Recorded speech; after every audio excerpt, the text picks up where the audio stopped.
What's up guys, welcome to Veldora-kun. From our previous episode, we have witnessed a meeting between Jura Tempest and Holy Empire Ruberios. If you haven't watched the previous episodes, I will put the link in the description below. Just a quick warning, these videos contain spoilers from the light novel. I also want to share to you my YouTube membership, Veldora's Loyal Knights. For more details, just click the join button below. Also, don't forget to join our Discord community, Veldora-kun Subordinates. The link is in the description. See you there. So now in this video we will review what happened next, which is the further discussion of who is the mastermind behind all these. But before we will proceed, please like, subscribe to my channel and hit the notification bell. Now without further ado, let's proceed with the video. Rimuru thinks he only mentioned it due to a stray thought, yet somehow it managed to connect the dots. He was astounded. How terrifying. The pure boundless wisdom just radiating from his body is truly formidable. Rimuru noticed that Wisdom King Raphael wanted to say something, but thinks he was probably just overthinking it. He thinks that it may have been just jealous of his talent. Hinata asked, could the seven celestials really have considered me as an obstacle due to such reasons? And Louis answers, sounds like it. They may have wanted to help Clayman awaken and fight you. They could have never defeated you, after all, so I don't think they had much other choice. And Rimuru assumes that a conclusion will be reached from there. First, they would have Clayman defeat Hinata. Then they would consider killing off Clayman or operate him like a puppet. It wasn't clear what they were planning, but Clayman's loyalty was most definitely true. If he could defeat Hinata, it would have been up to the seven celestials to attend to whatever they wished to do. Meanwhile they would have Pharmus wipe Jura out and firm up the foundation of Ruminism. And of course, they would reap a portion of the profits gained from doing so. Once a powerful nation, like Pharmus, mobilized, the Eastern merchants could sell their goods such as weapons, gear, and food at a high price.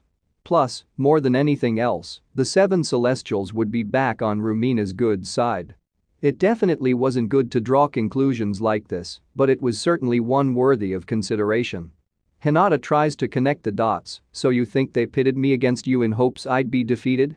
It seems they tried to kill two birds with one stone, considering it would be abiding by the doctrines of Ruminism by doing that. Rimuru recalls his first encounter with Hinata, she was too strong, that's why he ended up fleeing. So he asked, about that, are the seven celestials really the culprits behind all this? And Reinald responds in behalf, there's no doubting it. It was none other than the seven celestials who acquainted us with those merchants. That certainly cast more suspicion against the seven celestials.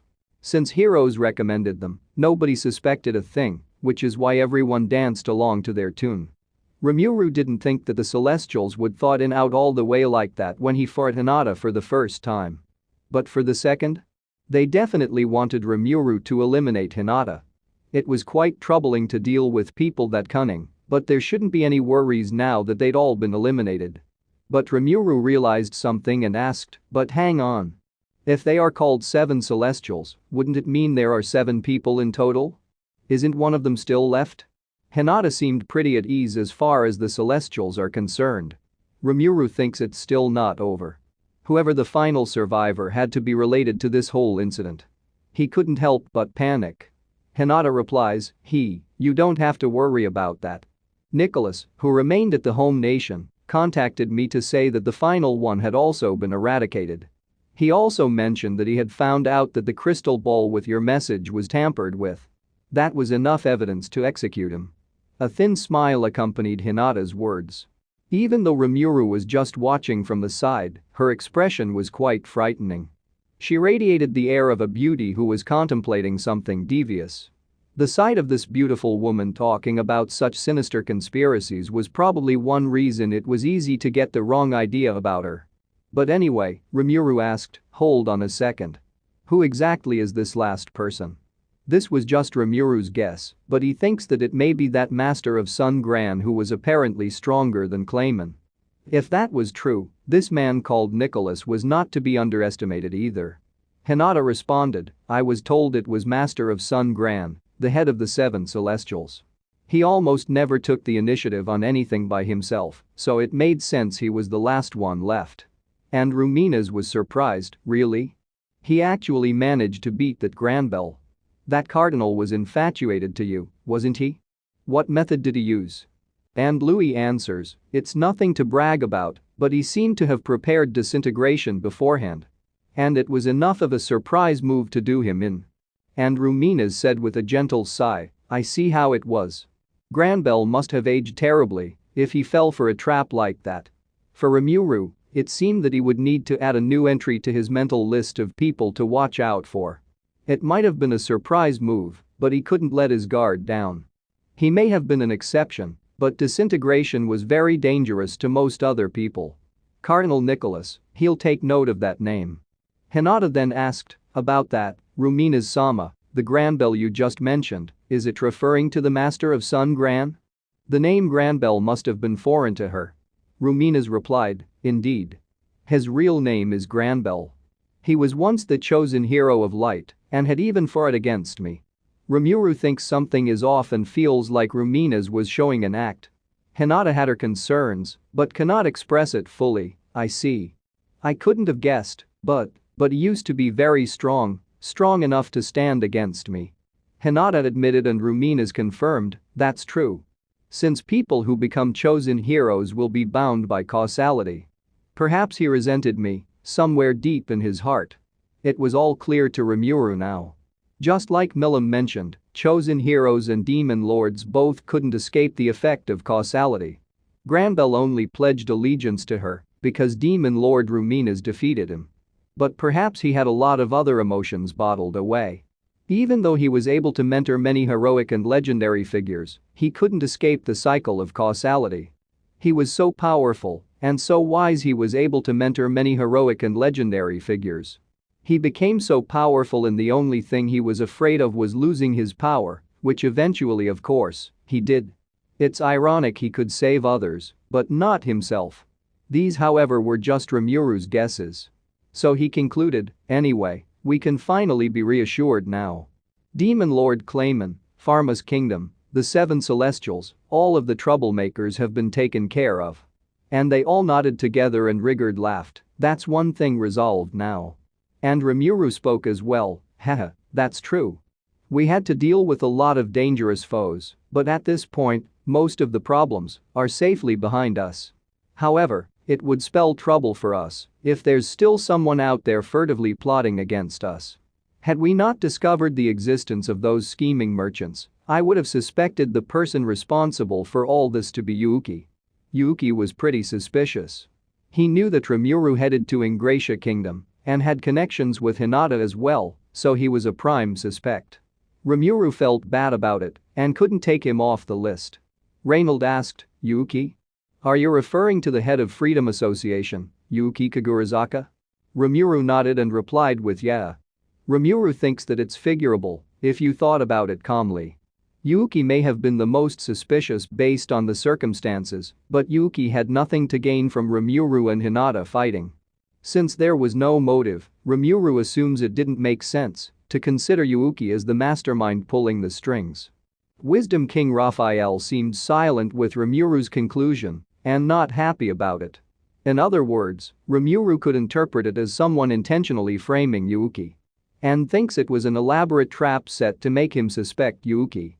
This was something that those Eastern merchants were capable of.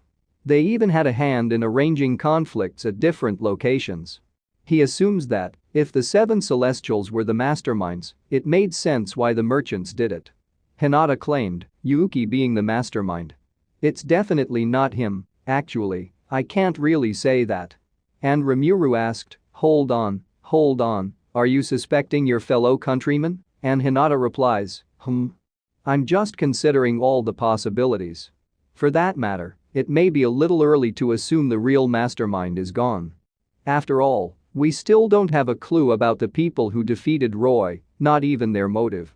And those Eastern merchants still have deep roots all over the Western nations. Rimuru felt as if a bucket of cold water was dumped on him as these blind spots were pointed out. Hinata's right, it is too early to conclude with confidence. Rimuru answered, yeah, I guess you're right. We can't be too optimistic before everything is resolved. And Benimaru nodded, it makes sense, so let's inform everyone else as well. Rimuru concludes everything, just as Hinata has said, there is a high probability that the mastermind remains alive. I know I said the seven celestials might be the main bad guys, but that was just a passing idea more than anything. We can't conclude anything without decisive evidence. We will have to keep our minds on the matter in the future as well. Everyone nodded in agreement to Rimuru's line of thinking. No, it was a bad idea to cast judgment without merit. Even though Rimuru was quite confident with his deduction this time, Wisdom King Raphael didn't seem to agree. It didn't disagree either, though, he thinks the possibility was there. Either way, evidence based on his thoughts alone was as good as nothing. For now, he'd have to trust in Raphael, and with the Holy Knights with this conclusion, he thought it best to leave it at that. And that's it for my video. Now, it's shout-out time. Thank you for rejoining Veldora's loyal knights. Thank you Chimp Rashi. And thank you Werner van Waynsberg. Also, thank you for joining Veldora's loyal knights. Thank you Andy Arbeat. Thank you Azine. Thank you Grog Strongjaw. Thank you Joshua Selig. Thank you Julius Streuser. Thank you Bloody August 13. And lastly, thank you Jared FS. I also want to thank my beloved existing loyal knights.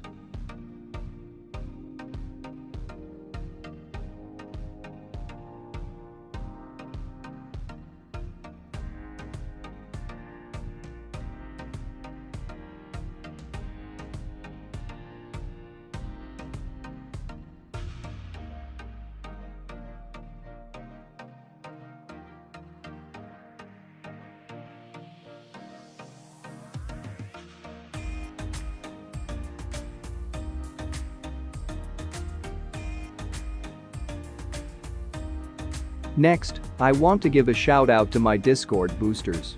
Thank you for boosting the server twice. Thank you so much everyone. See you on my next upload.